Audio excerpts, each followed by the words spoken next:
आपको डिफरेंस बता रहा हूं। Difference between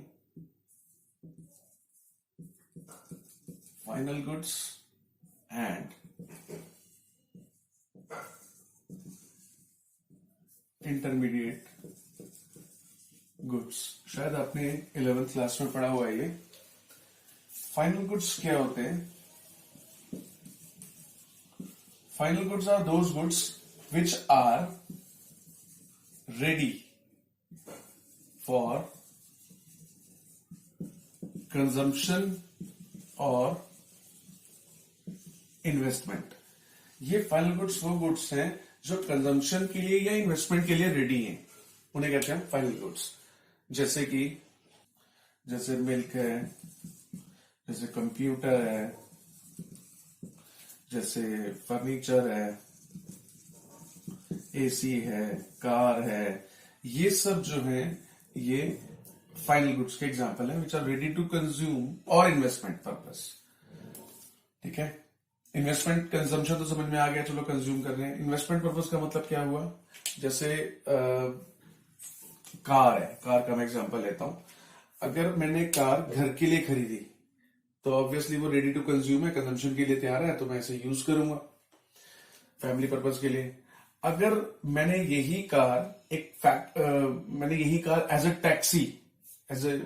taxi transport business है मेरा, तो ये मैंने जो कार है वो एज ए टैक्सी मैंने इन्वेस्ट कर दी। मेरे पास फ्लीट ऑफ टैक्सीज है, कई सारी टैक्सी, तो मैंने एक कार और खरीदी, उसको भी टैक्सी में डाल दिया। तो ये कार मैंने इन्वेस्ट कर दी ताकि ये मुझे और अर्न करके देगी। तो चाहे वो कार कंजम्पशन के लिए हो या इन्वेस्टमेंट है, तो रेडी ना, तो इसलिए ये फाइनल गुड है। ठीक है, फाइनल गुड्स जो कंजम्पशन या इन्वेस्टमेंट के लिए तैयार है। और जो इंटरमीडिएट गुड्स हैं, इंटरमीडिएट गुड्स वो होते हैं जो which helps in further production of goods and services. मतलब इंटरमीडिएट गुड्स वो होते हैं जिनके ऊपर अभी काम होना बाकी है, जो अभी फर्दर प्रोडक्शन में यूज होंगे, अभी और प्रोडक्शन होना है उनके ऊपर, वो अभी रेडी टू कंज्यूम नहीं है। फॉर एग्जाम्पल मैं एक एग्जाम्पल लेता हूं। मान लिया एक बेकर है, उसने शुगर, घी, मिल्क और फ्लोर, ये सब आटा, चीनी वगैरह, उसके पास एक बेकरी है, उसके अंदर उसने डाला, उसके अंदर प्रोसेस हुआ, और प्रोसेस होने के बाद ये एक बिस्किट बनकर तैयार हो गया। तो ये जो है ये तो फाइनल गुड है, फाइनल गुड। ठीक है, और जो ये चीजें हैं इसे हम कहेंगे इंटरमीडिएट गुड्स। इंटरमीडिएट गुड्स यानी कि ये वो गुड्स हैं जो फर्दर प्रोडक्शन में, जो फाइनल गुड्स के प्रोडक्शन में हेल्प कर रहे हैं। तो ये शुगर, घी, मिल्क, फ्लोर, जो भी बिस्किट बनाने में चीजें यूज होती हैं, वो सब है इंटरमीडिएट गुड्स, और जो बनकर निकला वो है फाइनल गुड्स। समझ में आ गया? तो इंटरमीडिएट गुड्स मतलब which helps in further production and service, goods and services की प्रोडक्शन में हेल्प करते हैं।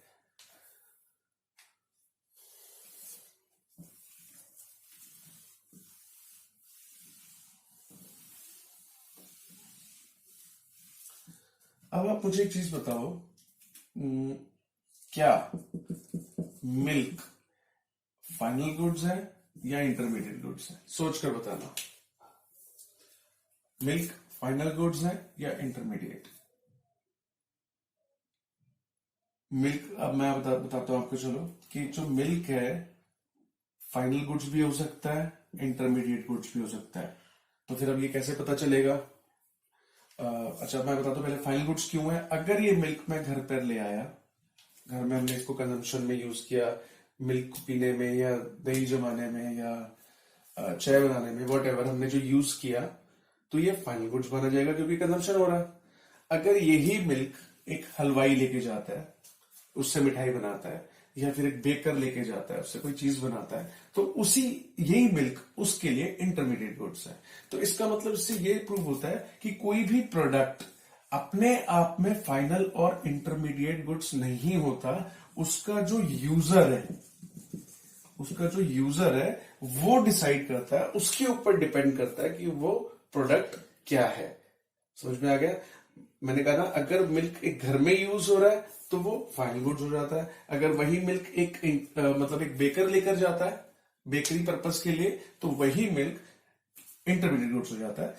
यानी कि प्रोडक्ट अपने आप में खुद फाइनल और इंटरमीडिएट नहीं होता, उसका यूजर उसे फाइनल और इंटरमीडिएट बनाता है। फाइनल गुड्स फर्दर दो टाइप के हो सकते हैं, एक कंज्यूमर गुड्स और दूसरे कैपिटल गुड्स। ये मैं बता चुका हूं आपको। सबसे पहले मैंने ये बताया था कि फाइनल गुड्स कौन से होते हैं, goods which are ready to consume for या तो कंजम्पशन पर्पस के लिए अगर रेडी है तो कंज्यूमर गुड्स बोल देते हैं, अगर फाइनल गुड्स इन्वेस्टमेंट पर्पस के लिए रेडी है तो कैपिटल गुड्स बोल देते हैं। इन्वेस्टमेंट पर्पस और ये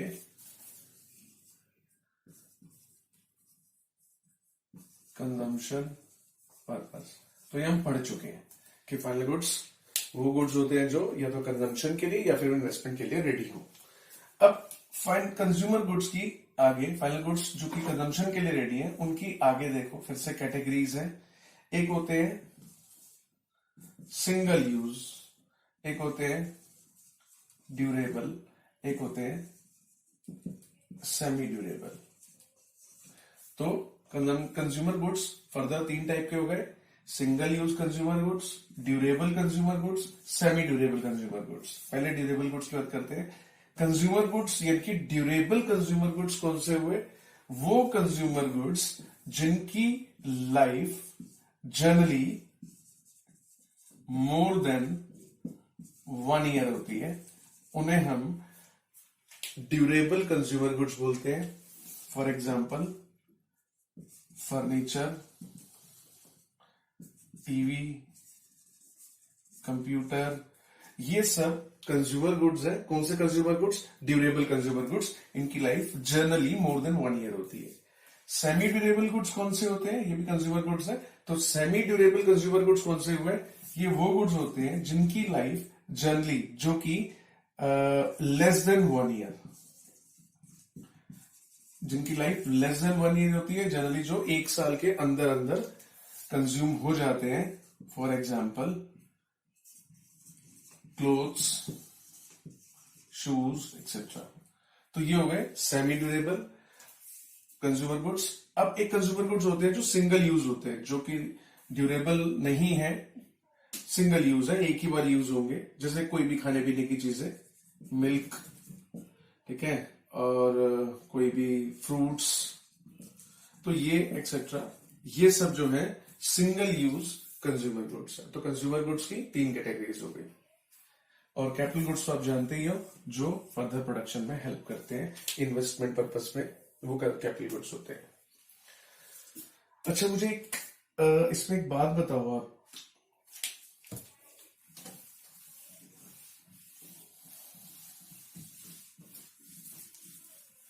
कैपिटल गुड्स मैंने बताया जो प्रोडक्शन में यूज होते हैं वो कैपिटल गुड्स होते हैं, है ना। अच्छा, अभी थोड़ी देर पहले मैंने आपको बताया था इंटरमीडिएट गुड्स। इंटरमीडिएट गुड्स ये भी गुड्स है जो प्रोडक्शन में काम आते हैं, ये भी गुड्स है जो प्रोडक्शन में काम आते हैं, ये भी प्रोडक्शन में हेल्प करते हैं, ये भी प्रोडक्शन में हेल्प करते हैं। कोई डिफरेंस है इसके बीच में? इंटरमीडिएट गुड्स या कैपिटल गुड्स एक ही है या इसमें कुछ डिफरेंस है? मैं बताता हूं। इंटरमीडिएट गुड्स का मैंने एग्जांपल दिया था, जैसे कि अगर हमें बिस्किट बनाना है तो आटा, चीनी, घी वगैरह जो भी होगा वो इंटरमीडिएट गुड्स में आता है, ठीक है। तो फिर कैपिटल गुड्स क्या होते हैं? इसका मैंने एग्जांपल दिया था आपको, ट्रैक्टर, मशीन, कार, ये कैपिटल गुड्स में आते हैं। इसका एग्जांपल मिल्क, घी, शुगर मिठाई बनाने में यूज होते हैं। इन दोनों में अभी भी आपको कोई डिफरेंस दिख रहा है? ये भी प्रोडक्शन में काम आते हैं, ये भी प्रोडक्शन में काम आते हैं, लेकिन फिर भी कुछ डिफरेंस दिख रहा है इनमें। सबसे बड़ा डिफरेंस मैं बताता हूं क्या है। सिमिलैरिटी तो ये है कि दोनों प्रोडक्शन में काम आते हैं, दोनों के दोनों ये प्रोड्यूसर गुड्स है, ठीक है। लेकिन फर्क, सबसे बड़ा डिफरेंस ये है कि जो इंटरमीडिएट गुड्स है ये अपना अस्तित्व, अपना एग्जिस्टेंस लॉस्ट कर देते हैं, lost their existence during production process. ये ऐसे इंटरमीडिएट गुड्स वो होते हैं जो प्रोडक्शन के दौरान अपना एग्जिस्टेंस खो देते हैं। यानी कि जब बिस्किट बनता है तो मिल्क, घी, शुगर उसी बिस्किट के अंदर इन्वॉल्व हो जाते हैं और ये फिनिश हो जाते हैं, खत्म हो जाते हैं, इनका अपना कोई अस्तित्व नहीं रहता। यानी कि इनकी जो वैल्यू है, इनकी जो प्रॉपर्टीज हैं वो फाइनल गुड्स में इंक्लूड हो जाती है ना। लेकिन ट्रैक्टर मशीन कार के साथ ऐसा नहीं है। ट्रैक्टर का एग्जांपल लेते हैं। अगर हम खेती करते हैं, एग्रीकल्चर में अगर ट्रैक्टर यूज होता है तो इसका मतलब ये नहीं है कि जो फसल बनकर तैयार होती है ट्रैक्टर का पार्ट उसके अंदर होता है। लेकिन यहां पे ऐसा होता है कि बिस्किट के अंदर ये सब प्रॉपर्टीज, ये सब चीजें उसमें इंक्लूड होती हैं। लेकिन जो क्रॉप जो बनकर तैयार होती है, जो क्रॉप्स होती हैं, उसके अंदर तो ये ट्रैक्टर इंक्लूड नहीं होता ना। और फिर अभी मैंने बताया कि इनका एग्जिस्टेंस खत्म हो जाता है। लेकिन ऐसा तो नहीं कि एग्रीकल्चर जब हम करते हैं तो फसल प्रोडक्शन के दौरान ट्रैक्टर भी गायब हो जाता है, उसमें इन्वॉल्व हो जाता है, ऐसा नहीं है ना। तो इनका जो एग्जिस्टेंस है ये जो है, do not lost their existence during production process. तो ये अपना जो वजूद है, जो एग्जिस्टेंस है, वो खत्म नहीं करते हैं, इनका वजूद खत्म हो जाता है। तो इंटरमीडिएट गुड्स वो हुए जो फाइनल गुड्स के अंदर इनकी प्रॉपर्टीज, यानी कि उनकी जो क्वालिटीज है फाइनल गुड्स के अंदर आ जाती हैं, वो इंटरमीडिएट गुड्स होते हैं। और ये अपना एग्जिस्टेंस लॉस्ट कर देते हैं, खत्म हो जाता है। लेकिन कैपिटल गुड्स वो होते हैं, प्रोडक्शन में ये भी काम आते हैं, ये भी काम आते हैं, लेकिन ये वो गुड्स होते हैं जो अपना एग्जिस्टेंस लॉस्ट नहीं करते हैं। नेक्स्ट टॉपिक हमारा है आज difference between goods and services. Goods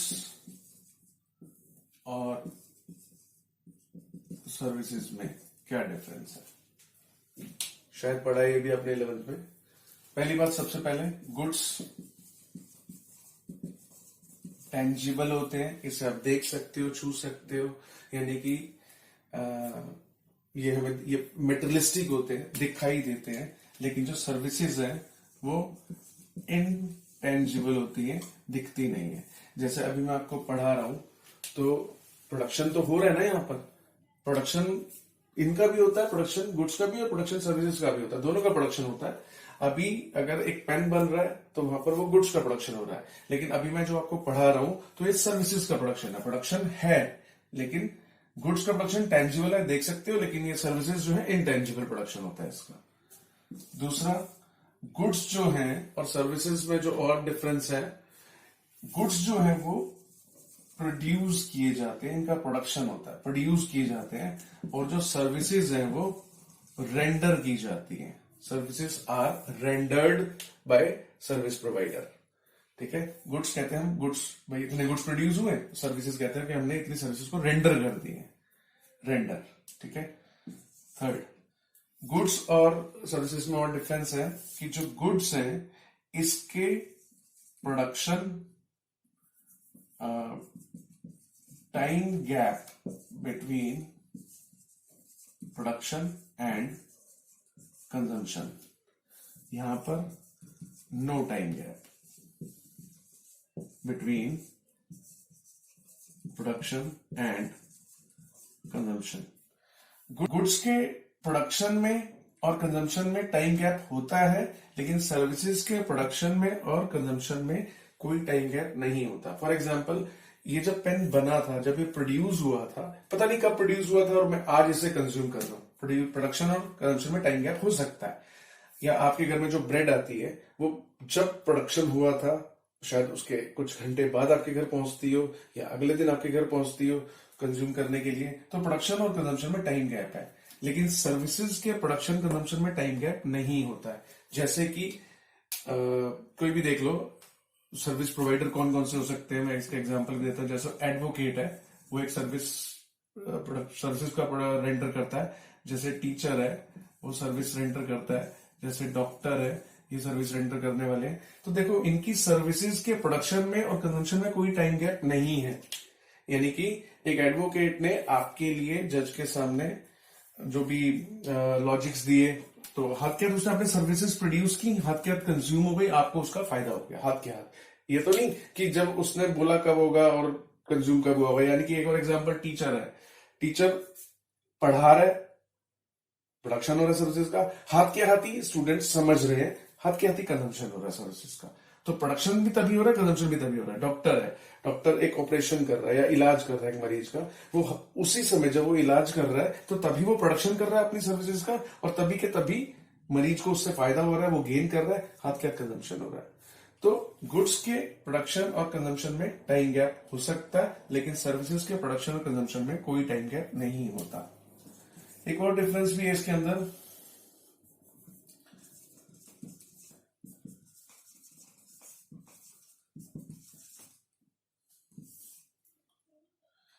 जो गुड्स हैं वो ट्रांसपोर्ट की जा सकती हैं, लेकिन जो सर्विसेज हैं वो can not be transported. Goods अपने प्रोड्यूसर से अलग हो सकते हैं। यानी कि एक ब्रेड बनाने वाला अलग है और उसकी ब्रेड अलग है। आप अलग अलग कर सकते हो ना, एक ब्रेड वाले ने ब्रेड बनाई और आप ब्रेड ले गए। तो गुड्स को उसके प्रोड्यूसर से हम अलग कर सकते हैं, लेकिन सर्विसेज को सर्विसेज रेंडर करने वाले से आप अलग कैसे करोगे? एक टीचर से उसकी टीचिंग को कैसे अलग करोगे? एक डॉक्टर से उसके स्किल को, एक एडवोकेट के से उसकी जो लॉजिक्स हैं उसको उससे कैसे अलग कर सकते हो? क्योंकि सर्विसेज जो है अपने जो सर्विस रेंडर करने वाले हैं उनसे अलग नहीं हो सकती। तो क्या ऐसा हो सकता है कि आप टीचर से उसकी टीचिंग अलग करके आप उसको ट्रांसपोर्ट कर दो, या डॉक्टर से उसके जो स्किल है उसको अलग करके उसको ट्रांसपोर्ट कर दो? नहीं हो सकता ना ऐसा। तो इसलिए goods can be transported but services can not be transported.